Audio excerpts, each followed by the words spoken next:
Class 11 के जो अगला चैप्टर है जगत मोनेरा, आज हम उसको अध्ययन करेंगे। यानी मोनेरा जगत क्या है। देखो, मोनेरा जगत के अंतर्गत जो है प्रोकैरियोटिक कोशिकाओं वाले जीवों को रखा जाता है। यानी आपने जगत को पढ़ा है ना, एक जगत, दो जगत प्रणाली, तीन जगत प्रणाली, चार जगत प्रणाली पढ़ा है ना, उसमें एक मोनेरा जगत आ रहा था। तो मोनेरा जगत वाली जो प्रणाली है इसके अंतर्गत जो है बताया जा रहा है, मोनेरा जगत के अंतर्गत जो है ये जो मोनेरा जगत है इसके अंतर्गत किसको रखा जाता है? प्रोकैरियोटिक कोशिका वाले जीव को रखा जाता है।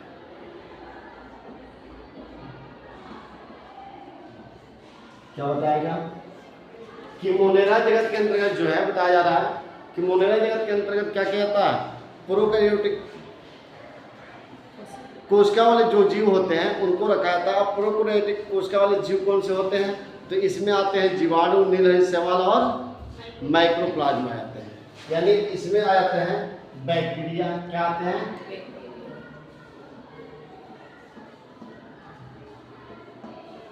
यानी जीवाणु, नीलहरी शैवाल,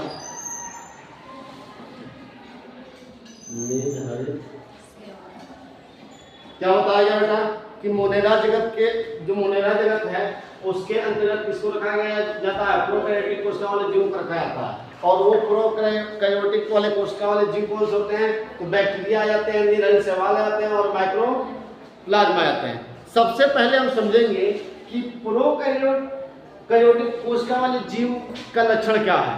तो सब इसको देखो, जो प्रोकैरियोटिक कोशिका वाले जीव होते हैं इनकी सबसे पहला लक्षण क्या होता है कि ये एकल कोशिकीय होते हैं। क्या होते हैं? ये क्या होते हैं? तो ये जो आप जीव देख रहे हो ना, ये जितने भी जीव हैं ये क्या होते हैं? एकल कोशिकीय होते हैं। क्या होते हैं? एकल कोशिकीय होते हैं।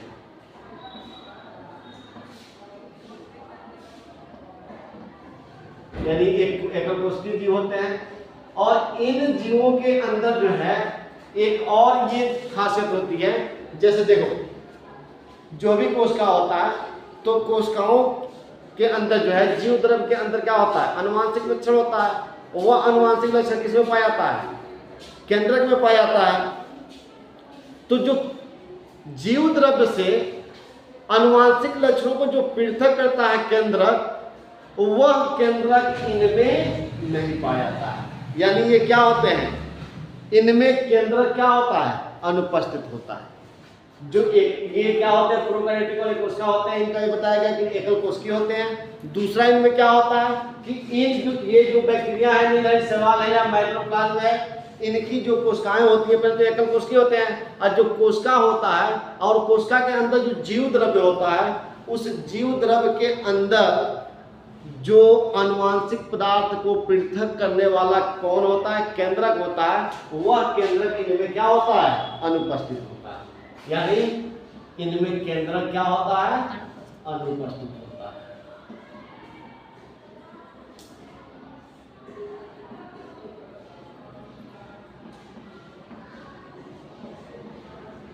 अनुपस्थित होता है।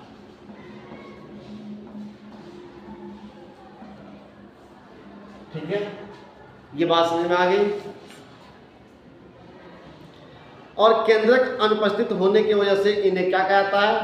पूर्व केंद्रकी या प्रोकैरियोटिक कोशिका कहा जाता है। ठीक, समझ में आ गया कि प्रोकैरियोटिक कोशिका क्या है? इस जिनके अंदर केंद्रक क्या होता है? अनुपस्थित होता है। इसलिए इनको क्या पूर्व केंद्रकी या प्रोकैरियोटिक कोशिका कहते हैं। अब थोड़ा सा हमें अध्ययन जो करना है वह किसके बारे में करना है? बैक्टीरिया, नीलहरी शैवाल और माइक्रोप्लाज्मा। ये देखो, ये ऐसे जीव हैं जो अत्यंत सूक्ष्म होते हैं, जिनको हम अपने नग्न आंखों से नहीं देख सकते। इनको देखने के लिए किसका, इलेक्ट्रॉन माइक्रोस्कोप का प्रयोग करना पड़ता है।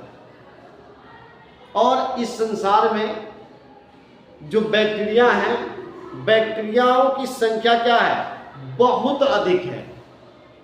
इस दुनिया में जितने इंसान हैं, पूरी दुनिया की मैं बात कर रहा हूं, अगर एक मुट्ठी मिट्टी को ले लिया जाए तो एक मुट्ठी मिट्टी में जितने बैक्टीरिया होंगे उतना पूरी दुनिया में क्या होंगे, इंसान। अब आप अनुमान लगा सकते हो कि बैक्टीरिया की संख्या क्या कितनी होती है। तो बैक्टीरिया की संख्या क्या होती है, बहुत ज़्यादा होती है। तो हमें खास तौर से किसके बारे में अध्ययन करना है, बैक्टीरिया को देखना है। तो बैक्टीरिया की जो है सबसे पहले देखेंगे बैक्टीरिया को खोज किसने किया।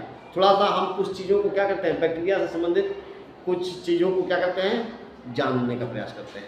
सबसे पहले देखते हैं कि जो ये जीव, पहले इनको देखते हैं कि इन जीवों को जो है मोनेरा जगत में रखने का काम किसने किया। तो इन जीवों को इस मोनेरा जगत में लाने का काम, यानी जो ये जीव है बैक्टीरिया है, नील शैवाल है और माइक्रोप्लाज्म है, इनको जो है मोनेरा जगत में लाने का काम कौन करता है। तो एक वैज्ञानिक थे जिनका नाम था अर्नेस्ट हैकल।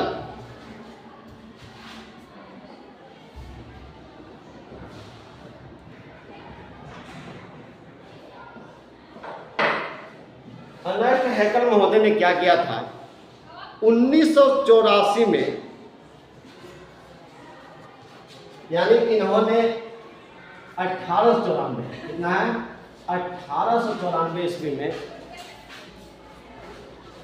प्रोकैरियोटिक वाले कोशिकाओं को किसमें रखने का काम किया था, मोनेरा जगत में। इन्होंने क्या किया था कि ये जो है अर्नेस्ट हैकल महोदय ने 1894 में इन्होंने जो छोटे छोटे, चाहे वो बैक्टीरिया है या नील शैवाल है या माइक्रोप्लाज्मा है, इनको इन्होंने किसमें रखने का काम किया, मोनेरा जगत में। ठीक है।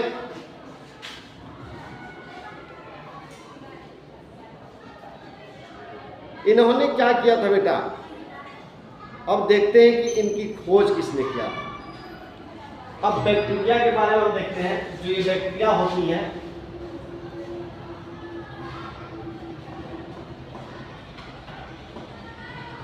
ये जो बैक्टीरिया होती है, बैक्टीरिया का खोज किसने किया, पहले देखते हैं बैक्टीरिया की खोज। तो बैक्टीरिया की खोज जो है एंटोनी वान लेवेनहॉक ने किया था। क्या नाम था, एंटोनी वान लेवेनहॉक।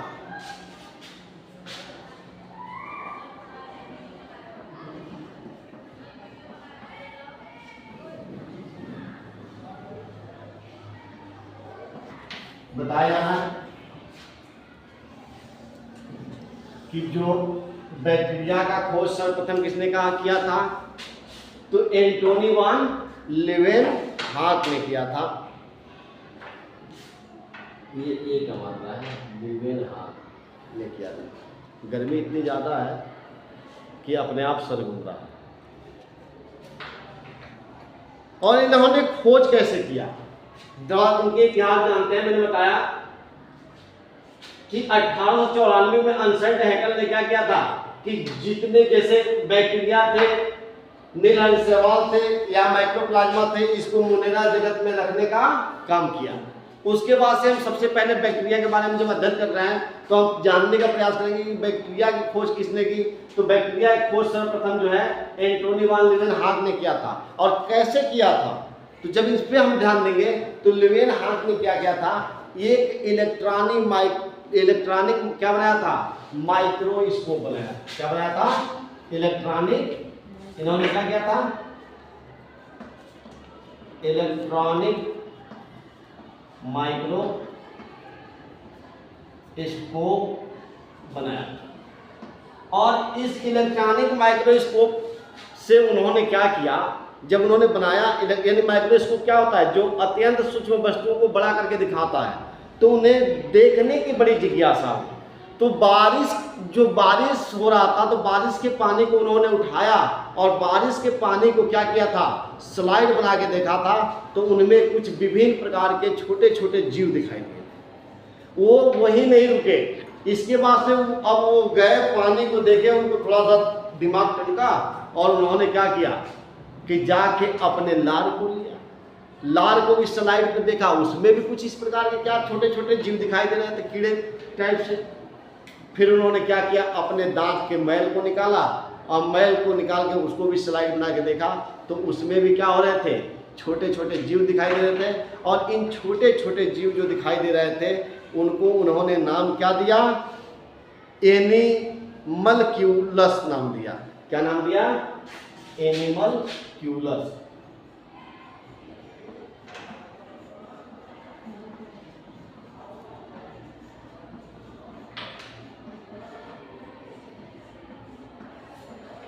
क्या बताया बेटा, इन्होंने खोज किस पे किया था, पानी पर। किस पे किया था, पानी, उसके बाद से लार, क्या बताया गया, लार और दांत का मैल।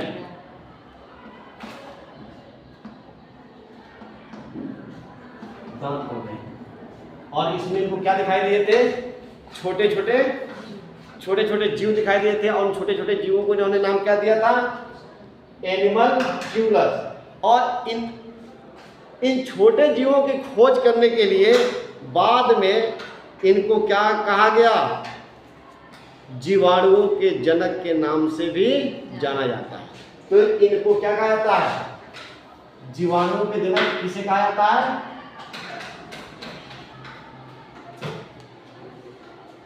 जीवाणुओं के जनक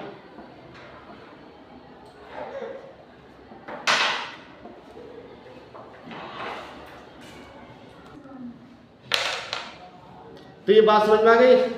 इसको क्या बताएंगे आप लोगों को, इसको आपने समझ लिया कि हम मुनेरा जगत देख रहे हैं। मुनेरा जगत के पास समझते हैं, बताया गया कि मुनेरा जगत में क्या क्या आता है, जो प्रोकैरियोटिक जीव होते हैं उनको किस में रखा गया है, मुनेरा जगत। और इसको मुनेरा जगत में रखने का काम किसने किया था, अनसर्ट हैकल्स ने किया था। कब किया था, 1894 में।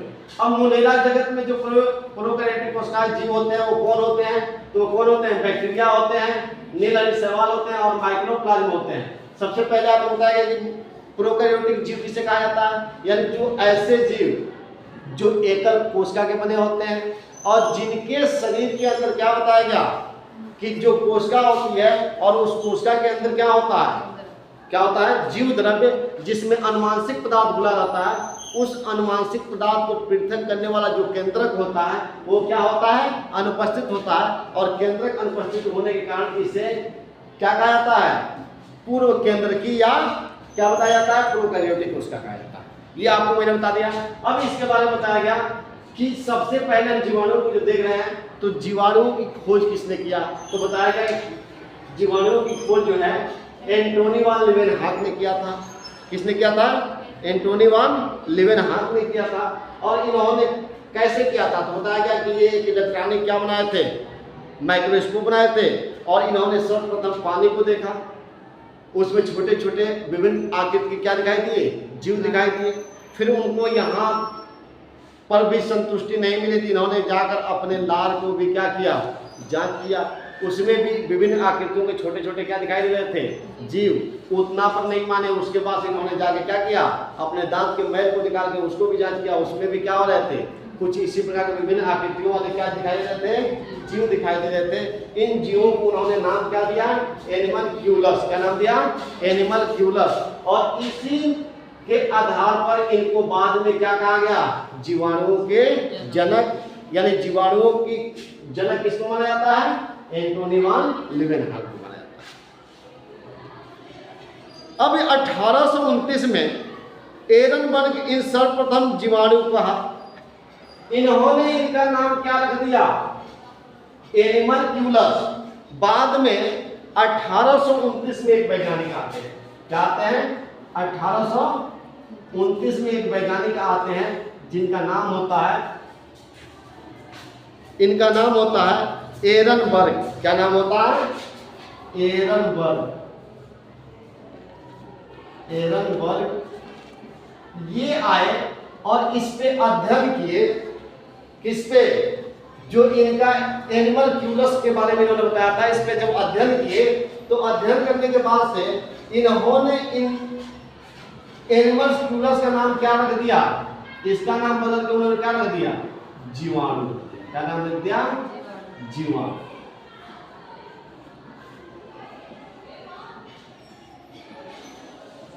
तो अगर क्वेश्चन आता है कि सर्वप्रथम किसने जीवाणु नाम दिया था, तो किसने दिया था, एरनबर्ग ने दिया था। अब एरनबर्ग के बाद जो है कोलस लिनियस आते हैं।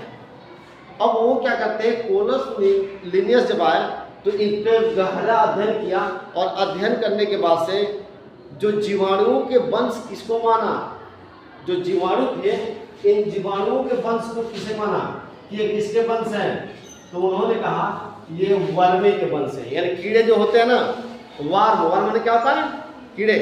तो इन्होंने क्या इसको कहा, इन्होंने कहा कि ये किसके वंश हैं, वर्मीज के। किसके हैं, वर्मीज। तो इसमें स्थान किस वंश में ना इनको स्थान दिया, वर्मीज में दिया। किसमें दिया, वर्मीज में। इसके बाद से लास्ट में एक और आते हैं जिनका नाम क्या होता है, अरे अभी बहुत आते हैं, लुईस पास्चर। लुईस पास्चर महोदय आते हैं। तो ये क्या करते हैं कि अपने प्रयोगों से ये सिद्ध किया, इन्होंने प्रयोग किया और सिद्ध करके ये बताया कि जो किण्वन क्रिया होता है वह जीवों द्वारा होता है। क्या उन्होंने क्या कहा था कि जो लुईस पास्चर महोदय थे उन्होंने क्या बताया था कि जो किण्वन क्रिया होता है वह किसके माध्यम से होता है, जीवों के माध्यम से होता है।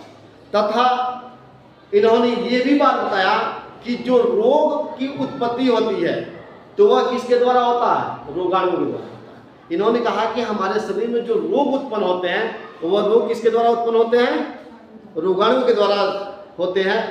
और इसी सिद्धांत को उन्होंने प्रस्तुत किया था।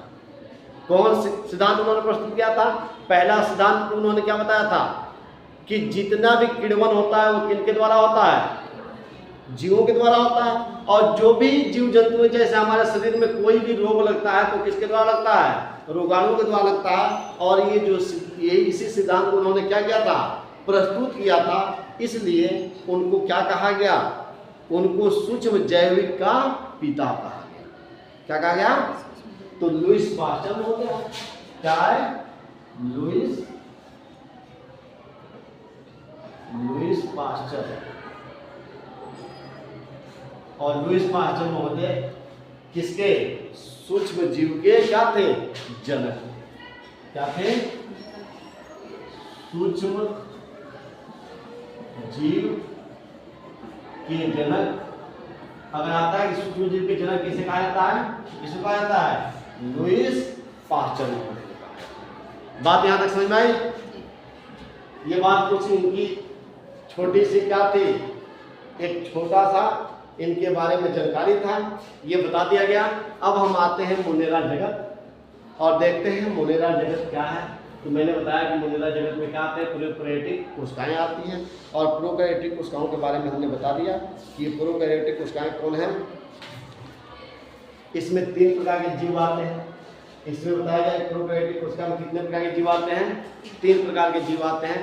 एक को क्या नाम दिया गया, मुख्य रूप से 3 प्रकार के जीव आते हैं, बैक्टीरिया, नीलानी शैवाल और माइक्रोप्लाज्म। अब हम देखते हैं कि मोनेरा जगत के सामान्य लक्षण क्या है। हम किसके बारे में पढ़ेंगे, मोनेरा जगत के सामान्य लक्षण को पढ़ेंगे। तो देखते हैं मोनेरा जगत के सामान्य लक्षण। मोनेरा जगत का मतलब क्या, बैक्टीरिया।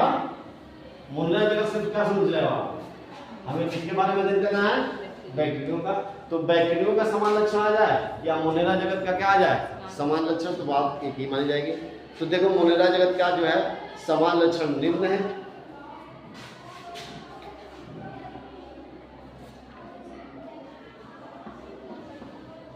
मोनेरा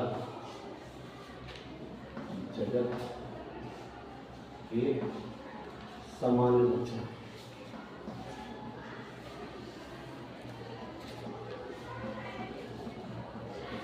तो इनके समान लक्षण क्या है बेटा, निम्न है। पहला ये क्या होता है कि ये सर्वव्यापी होते हैं। क्या होते हैं? ये क्या होते हैं? सर्वव्यापी होते हैं।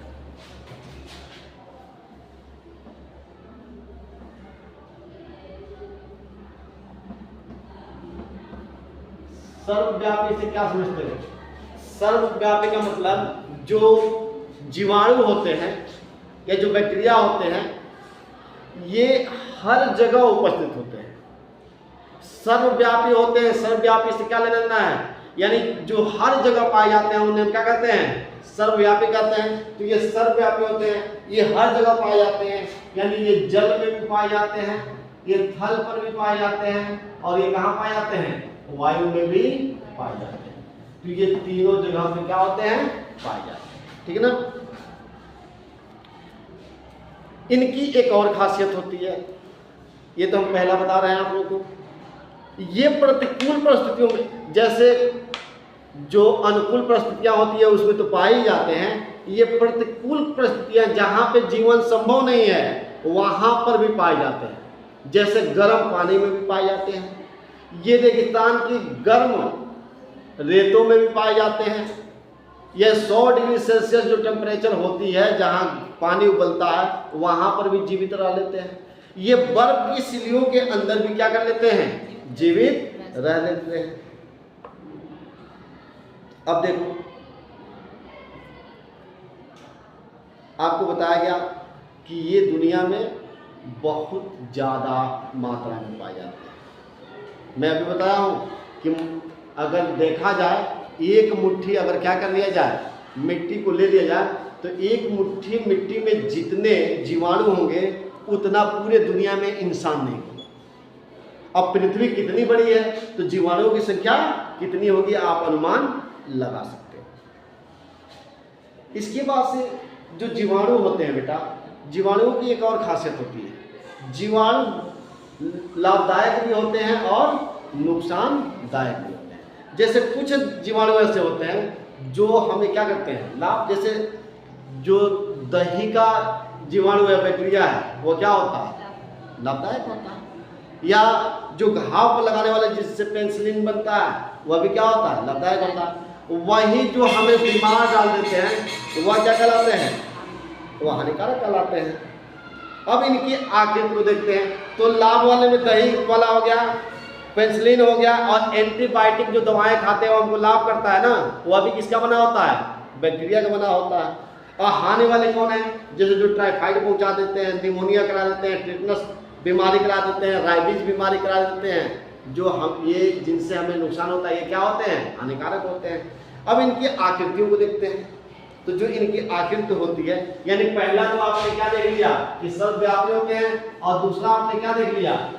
ये दूसरा आपने देख लिया कि ये प्रतिकूल परिस्थितियों में भी पाए जाते हैं। क्या पाए जाते हैं? प्रतिकूल परिस्थितियों में भी पाए जाते हैं।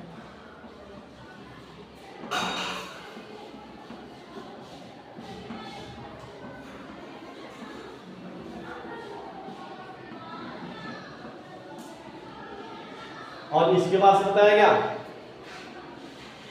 आप लोगों को इनकी आकृति कैसी होती है। तो देखो इनकी जो आकृति होती है, ये कई इनकी, तीसरा देखते हैं इनकी आकृति कैसी होती है। तो इनका आकृति देखोगे तो ये गोलाकार भी होते हैं या छड़ाकार होते हैं, यानी छड़ के आकार के भी होते हैं, छड़ाकार भी होते हैं। उसके बाद से क्या होते हैं? गोलाकार भी होते हैं, गोलाकार भी होते हैं। इसके बाद से देखा जाए तो ये कोमा के आकार के होते हैं। जैसे कोमा लिखा जाता है, कामा लिखा जाता है ना, तो कोमा के भी आकार के होते हैं, कोमा के भी आकृति के होते हैं। इनके बाद से अगर देखा जाए कोमा के बाद से, तो ये सर्पिलाकार आकृति के भी होते हैं। क्या होते हैं? सर्पिलाकार आकृति के भी।